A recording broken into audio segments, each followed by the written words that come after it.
Thanks so much, Hannah. I appreciate the invitation. I look forward to speaking with everyone today. Yeah, I mean, as Hannah said, my name is Laureline. I am the sales manager for Shiji with a focus on the Benelux, Nordics, and Baltic region. And yeah, today we're going to be talking about how to adopt the new normal for F&B sector, as you see there. Now, I'm really going to focus a bit more on, mobility and automation and how we can enhance our profitability and operational efficiencies that way. But yeah, so I'm excited to dig in. I mean, one thing that has to be said, everyone's talking about COVID, right? And everyone's scared. We simply don't know what's going to happen. Everyone can have their theories, everyone can have their predictions, but we really don't know. Only time will tell. What's really key is how we adjust, right? So what we can do is we can look at the data and predictions. That's really all we can do and base it off of that. So thank God we have this modern tech and science and the communities that are helping us through this. Today I'm going to show a little bit about what's going on in China, since obviously that's where it's originated, and it's always good to learn from the people who are ahead of us. I'll be looking at the guest expectations, be sharing some ideas of what's going on in the restaurants, as well as share some action items and how you can leverage tech today. I know you're probably all going to be jumping up for questions, as I usually am, but do please write them down and we can cover it at the end, or feel free to reach out to me later. Well, I'm sure that plenty of people here, at least 90%, have never heard of Shiji, even though we are the, market leader in mainland China and APAC. We are very new to the EU. Thankfully, we already have a large customer base within the EU, predominantly branded. But yeah, as soon as we started entering the market, COVID hit. So that was a little bit of a shock to the system. But at the end of the day, we are very lucky because, our USPs essentially are the fact that our software is all about mobility and contactless solutions, right? So really cloud solutions that are highly scalable and secure. Now, I could, have a whole speech about what Shiji is about and why we're so great, but I think the one thing that's obvious here is that we have a lot of tech, right? I'm actually wondering whether you can see the whole wheel. Let me just get rid of that. But yeah, we have a lot of tech. Some of this you're probably going to recognize, like Horwath or Review Pro, MyCheck, but we also have some other players you might not be as familiar with. Our goal is really to be able to have that, or to be able to offer that full suite of hospitality software to hotels and restaurants. We have everything built on, or we're trying to have everything built on an open API so that, everyone has the choice to connect with whomever they want, but they can also centralize everything. I mean, the one, as a former hotelier and restaurateur myself, one of the most annoying things from these tech vendors is them pointing fingers when things go wrong, right? So when everything's under one roof, that makes it a little bit better. As mentioned, my background is hospitality. I jumped over to tech 5 years ago, since I think we all realize there's a huge gap, and our industry isn't known for fast adoption. But that's why actually times like COVID, it gives us a time to reassess and change the way we look at things. But enough about this. Oh yeah, of course, we have a lot of customers, right? So we definitely know what we're talking about. But let's look at what we actually care about.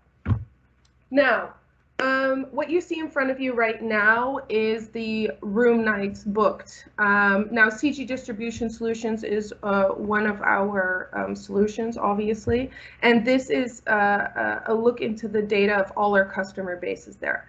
And one of the things that you need to take into consideration is that it's the booking lead time, right? I'm sure that this also reflects your own data since it's reversed. We have very short booking lead times. I mean, even for webinars such as this, as Anna was just saying, people tend to come on last minute, right? We don't plan 30 days in advance like we used to, or even, 2 weeks in advance. Now you're probably thinking, hey, Laureline, why are you showing me stuff about hotels, right? I'm in the restaurant business. I totally hear you. But we all know that when hotels are fully booked, the restaurants are booked, and vice versa. Now, one of the things I really want you to, well, want you to see, I mean, it's super obvious, it's that huge dip, right? You can really tell where China was impacted the most. And we're looking now from data from the beginning of January to the end of August, by the way. You see that huge crash right there. Now, from just a personal consumer perspective, right now I'm back to dining out 3 to 4 times a week, right? But between March and July, that was 0. And there weren't even any government regulations in place, right? So that was a pure voluntary isolation to keep me and my family safe. So what we need to focus on is the positive trend upwards. We see that in China here, we see it in our businesses, and we see it in our personal lives. Is there a second wave coming? Probably. I mean, I am no expert, I don't know, but that's what the experts are saying. So what do we need to do? We need to be prepared. We need to do everything in our power to make sure that we are surviving this.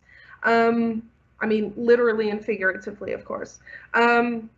We need to be able to invest time, money. Oh, I know we don't want to invest money, but this is the time to do it, really, if we have that luxury, of course, and our resources. We need to be able to survive and thrive during this pandemic and post-pandemic. History repeats itself, right? We need to adapt and innovate. And those who don't, they don't tend to survive. I think we all know a restaurant or a hotel or some type of hospitality establishment that already has had to close down, right? It's horrible, but it brings opportunity. We have the time. I mean, hospitality never has time for anything. We have the time now, so now it's the time to use it. Now, what do we need to do, right? I'm not going to be talking about this the whole time, but what we're seeing is we need to go contactless. This is for hotels as well as for restaurants. So I know it goes against our hospitality mind frame, right? I mean, everyone who went to hotel school knows about the pineapple, right? The pineapple stands for a warm welcome. It represents hospitality in general.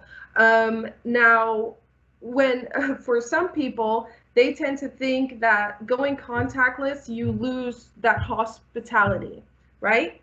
But and that the pineapple in this case would be comparable to a rotten pineapple. But as Einstein said, all things relative, right? Let me give you an example. In my favorite bar in Amsterdam, they have my favorite cocktail, which is actually a fermented pineapple daiquiri, right?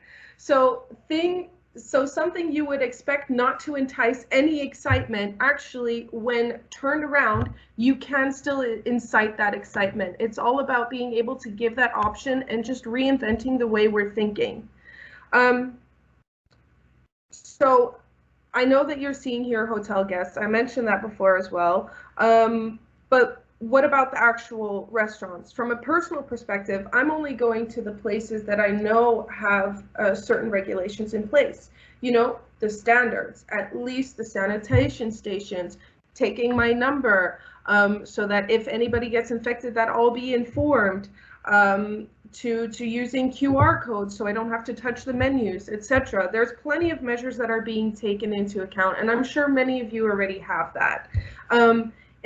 And you can keep it as simple or as complex as possible, right?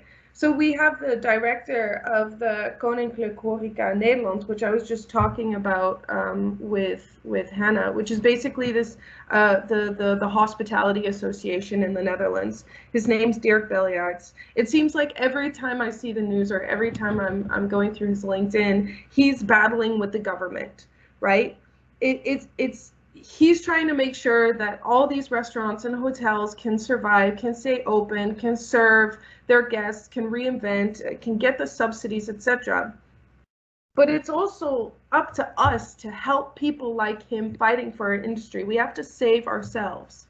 And one of the easiest ways to do that is through contactless tech. So even if you close, for example, it's no problem because you have a plan essentially.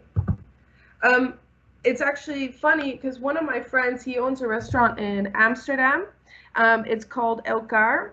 And while he had to shut his restaurant, he actually did more covers than when he was open normally. So he was doing about 80 covers a night. And that's because he shifted to doing at-home deliveries or even did home cooking. Yeah, even today he still actually does this when he has the time and the resource. So if there's not as many people in the restaurant, he opens it up for delivery so that he can still get that extra revenue stream. So it's all about the way you actually think about it. There's a lot of cool out-of-the-box thinking going on right now. And it really attests to the adaptability, the versatility, and the undenying passion that we have. And I say we as in hoteliers and restaurateurs. We want to serve and we want to make people smile. Now, the picture you see right now is from Board 4N. Sorry, apologies for the pronunciation there. It's a restaurant in Sweden. And the co-founder, Linda, actually, this idea came about because her parents showed up unexpectedly and she had been exposed to someone who was exposed to COVID. So decided to set up a table in the garden instead so that she could still serve her parents. So as you see here, and I think which is quite obvious from the name of the restaurant as well, you're able to enjoy a gastronomical experience by yourself in the middle of the, I want to say wilderness, but just in nature. And you see that you get your food from the little basket on the right. So I love this. And there's so many, by the way, I know you're probably wondering, yeah, what if it rains? They have measures in place, right? So even if it rains, even if there's wind, even if it's cold, they can take care of everything. But this also reminds me of Mediamatic in Amsterdam. There's this restaurant has little, I want to say serres, but they're little greenhouses that can seat 2 to 4 people. And so you're just outside in this little glass hut, and you're getting your food that way. And the way the servers serve it as well, of course, they have the full protection, but they have the food on a long wooden board. So they just basically just shove the food to you. And it's getting really rave reviews. And on top of this, I mean, think about it. You get to enjoy your conversations privately. So don't pretend like you don't eavesdrop. We all do when voices are raised. We're curious animals after all. But I'm just going to name a few examples because there's so much out there that's just so innovative. There's Solo Perdu in Rome, where they basically transformed their small, cozy little restaurant into a restaurant for 2. So this is really great for romantic dinners with your partner, for example. There's Pagenhausen in Hamburg, which is a mini hut on a lake where you can seat 4 people and enjoy a beautiful 4-course meal. You have the spa hotel Jagdhof. They transformed a ski lift gondola to this mini Tyrolean parlor. And so as you're enjoying this Austrian meal, you're just enjoying the views of the glaciers passing you by. I mean, I love these ideas. I think it's great. You know, and to be fair, I really am getting used to this whole private dining thing, because I was in the Hoxton in New York with my friends, and they have these like igloos. So this was pre-COVID even. And I'm sure they're super thankful they set that up now. But they have these igloos, and then they serve you there. And I mean, there was delicious food, but there was also copious amounts of wine, and you know, it got a little loud. So I'm sure not only did we appreciate that no one could hear our conversation, but I'm sure the other guests appreciated it as well, that they couldn't hear us. But yeah, I mean, there's unlimited creativity. Actually, I just thought of one. This was actually one of my favorite ones, because they didn't have much money and it was a very, very small space. I think they could only fit maybe 6 restaurants or 8, tables in the restaurant. And so what they did is they basically, how am I going to explain this? I'm going to use an analogy. I'm going to use a piano. So there was a table on the white key, and there was a table on the black key. And the way that the guests accessed the table on the black key was through the stairs that were, made there. So through that little line that separates the 2 white keys. So that way, instead of having to half the capacity, they just readjusted the way the people were sitting. So yeah, I love that. But there's, of course, I mean, there are cheaper options. I mean, we were thinking about plexiglass, signage, you know, using the masks and the gloves, etc. There's plenty of things we can do, right? Yeah, to protect people, but also to ensure that people keep their distance, for example, by obstructing them, right?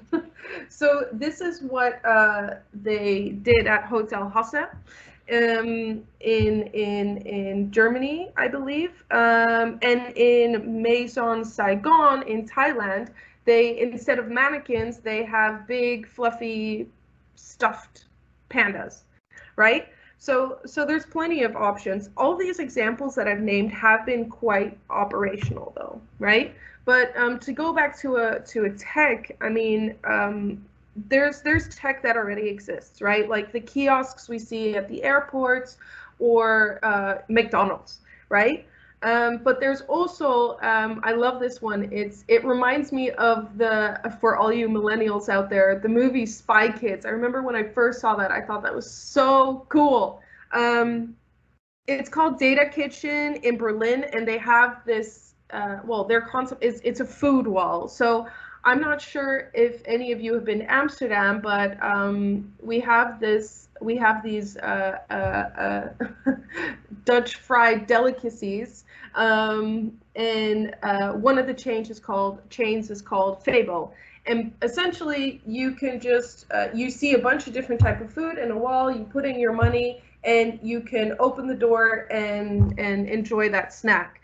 Well, Data Kitchen did something similar, but instead of it being a fried snack, it's a full meal, right? And this is all actually pre-ordered, prepaid on the mobile phone.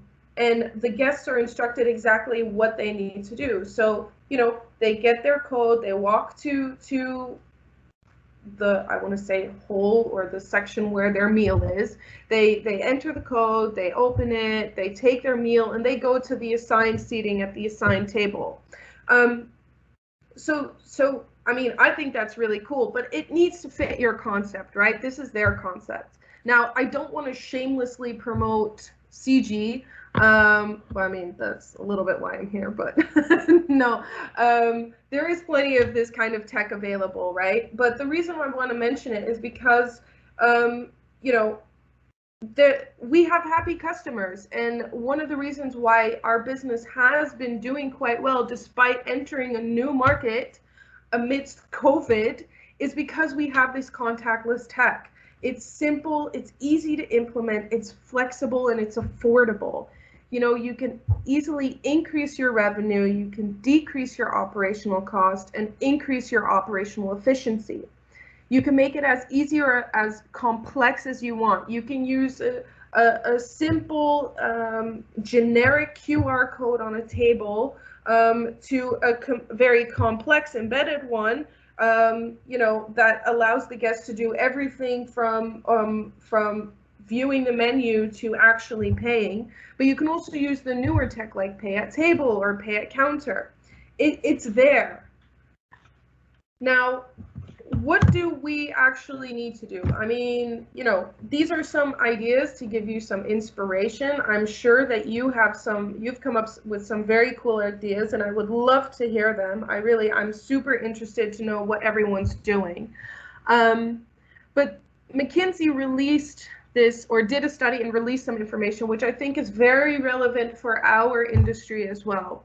So in times of need, how people interact with us trigger an immediate and lingering effect on our trust and loyalty. I mean, this is the epitome of hospitality, especially in a time where there's no job security, there's furlough, there's isolation. Really, the primary barometer of our customer experience will be how the business we frequent and depend on delivers these experiences and services that meets our new needs with empathy, care, and concern, right?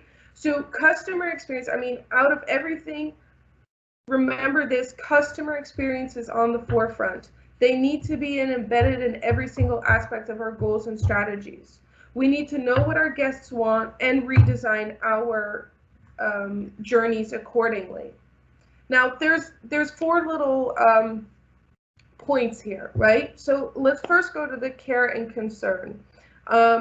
So, I mean, our guests, they need more information, more guidance and support than ever before. They need to feel safe. They need to feel that they can trust you, and they need to be able to lean on you. They need to know that you care about them and their community as well as your community. So you need to stay true to that pineapple that I was mentioning before. I mean, those core values, that's really what's going to stand out.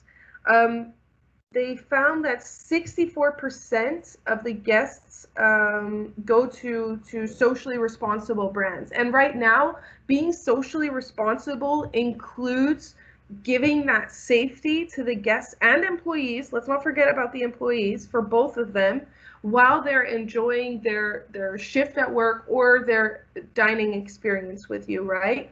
But also to know that you're helping the community, you're doing what you can. So I was trying to think of a few examples. I mean, because some are, quite outrageous, the ones that I came up with. So let's keep it simple. If there's a supply surplus, right? We all have waste. We know we have waste. We have measures in place that, we're trying to reduce that. Of course, I get that, but we do have a surplus. So why not invite the couple or the family around the corner who always dines with you for a free meal, or let's say host a food drive, or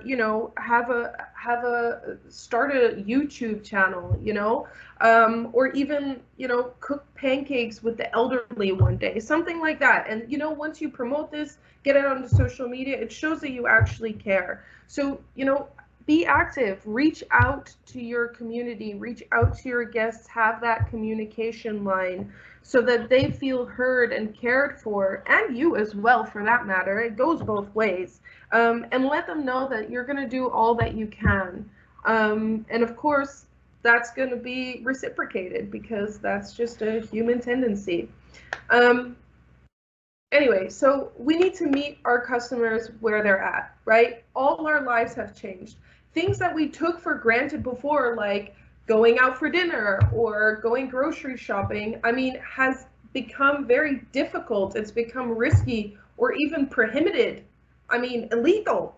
So, and I mean, we see this in our reservations, right? We see this in our demand patterns. They're changing. Go back to the slide from China. That's where you see it as well. It's very blatant. The digital at-home low-touch options are just a very easy way to adapt to this new environment and to help us get through this. we need to act quickly. We need to innovate our delivery methods so that we can navigate this pandemic and gain the advantage not only now but post-COVID.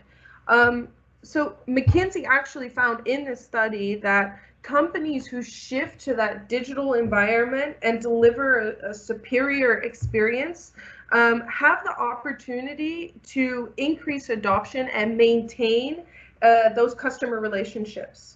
So, I mean, this goes back to what my friend in Amsterdam is doing. You know, as Francis Bacon said, if the mountain won't come to Muhammad, then Muhammad must go to the mountain, right? That's what we need to do. But also, I mean, even if guests do come out on site and you keep doing as you're doing, that's totally fine. And I mean, I love that. Everyone needs to try that, since, I mean, we all know that we secretly want it and we thrive off of the energy and passion of our colleagues and guests, right? But we need to be able to give the option to go contactless to keep them safe, right? Now, I mean, we need to, as you see, the third point, reimagine the post-COVID world, right? I mean, our consumer preferences are changing. Our business models are changing. We need to, in order to outlast this pandemic, and I mean, not scare anyone, but like the potential economic crisis that's going to hit us once COVID has passed, right? I mean, this is where history comes back to repeat itself, right? We need to keep our history in mind. And for right now, customer experience is really the most important, but also saving. And saving doesn't necessarily need to impact our customer service or our customer experience. It doesn't need to hinder that. Because there is the tech is there to increase the customer experience, but also the efficiency and profitability. We might not want to make some of these changes, but we need to. Not all of us have the luxury not to, right?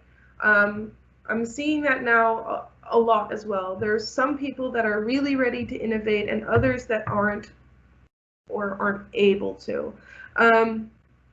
But there's options. So for example, a leaner system. We don't want to get rid of our employees, but at the end of the day, that is one of our highest cost centers, right? So with the tech in place, we can enhance that automation and make sure that the number of employees that we do have on site are able to focus on the guests on a new level and really maintain that hospitality, right? But then have everything else streamlined in the background. We can also choose to go asset light. So, you know, some are going so far as to deciding to get rid of the restaurant in general, since mortgage and rent is super expensive, and then to just work from a kitchen and do, you know, deliveries or at-home prepping, which is what my friend did as well, right? So there are other options in order to save. It's that balance, right?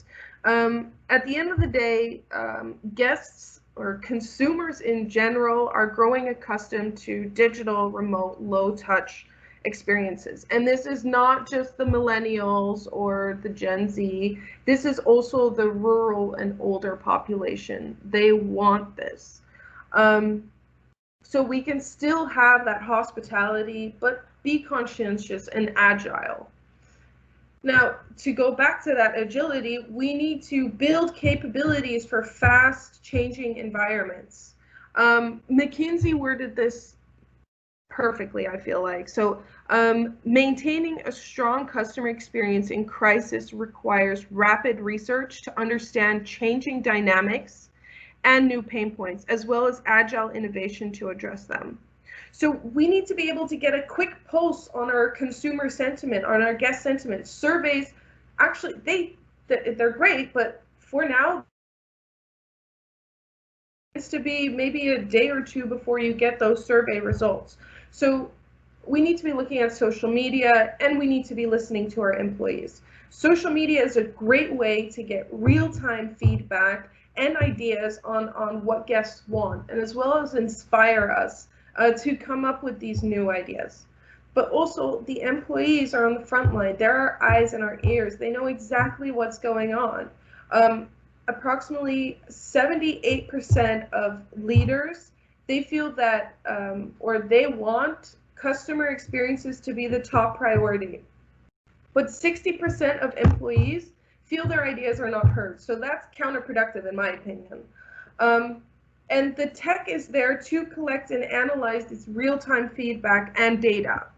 So, you know, investing in this now can make a huge difference for later. It's really a make it or break it kind of situation. So with that said, we also need to be able to accelerate time to market. It might not be perfect, but at least it's there, and you can always tweak it as you go, especially with some of these tech vendors. You know, they're holding your hand. They're making sure that everything will go well. And they care for you. They want you to be successful, and they're going to make sure they do everything in their power to do so. We need to be able to handle the change. This is going to have long-lasting benefits, right? But lastly, also just really important, it's so important to take care of your employees in this time. Guests notice and appreciate this. And let's not forget that your employees are your community too, right? It's not only the external community, it's also the internal community. So to successfully adopt these practices, employees must be on board. But the most important takeaway from that, I really think, is listen to your employees, monitor guest feedback, and keep evolving accordingly. Now, let's go back to just the quickest and simplest thing to do, right? Contactless tech. I can't even count the number of times I've said that today. And that's not only coming from us and our data, but it's coming from also players like McKinsey, right? So I think this is a very fair and easy thing to do for any restaurant or hotel for that matter. As you see, you can use it for the check-in, check-out, to pay at the table, for ordering, all of that, right? So it's important to use a device-agnostic cloud-based POS, like Infosys, that seamlessly integrates with skins that are able to get you this contactless tech like MyCheck, right? It makes sure that you have a smooth journey, and it increases loyalty and satisfaction. It generates more revenue through the automated upsells, and as well as the fact that guests tend to spend more per cover when ordering digitally or when checking in digitally. I guess it's that impulse buy, and then you don't have to deal with the shame, or you don't feel like you're being conned. It's your decision. But also to increase operational efficiency, to ultimately also decrease those operational costs, right? So one thing that I really also want to emphasize are the factors to consider, which you see on the right. Data security, of course, right? Of course, and setup time, of course. Like, the quicker the better, right? And it's very important to get a hard deadline. But one thing that I really think people tend to say too loosely, or to think of too loosely, are the integrations, right? So when you're asking whomever you're speaking with whether they have an open API and whether they could connect somewhere, and someone says, yeah, don't worry, we have an open API, that's no problem, then for me, that's a sign that worry. You have to worry, because the people on our end know that it's a lot more complicated than you might think, right? So either there's an established API or something needs to be built. And if something needs to be built, you need to think of, okay, either when is this going to happen? Is this a priority? Who's going to build this? How much is it going to be? How long is it going to take, etc. Right? So it's very important to work with players that are able to actually deliver on this. So yeah, contactless tech. There's plenty out there. Just Google, or call me. But you've got this. I totally believe in you, and there are plenty of options out there. hospitality is a brutal industry as much as it is a passionate industry. I mean, if we can work 12 to 14, sometimes 16 hours a day, we can handle this. I guarantee that. If you ever have any questions, if you ever need advice, if you ever need any help, call me. I mean, my number, my email is there. Yes, I can sell you solutions. Yes, I can do that for you. But at the end of the day, I'm a hotelier and I'm a restaurateur, and I want to help my industry colleagues. I know it's really tough. I know it's tough, and I just need you to keep your head up high and be safe. So thanks so much. Thank you so much, Laureline. There was a lot to take in. We have a few minutes here. It's so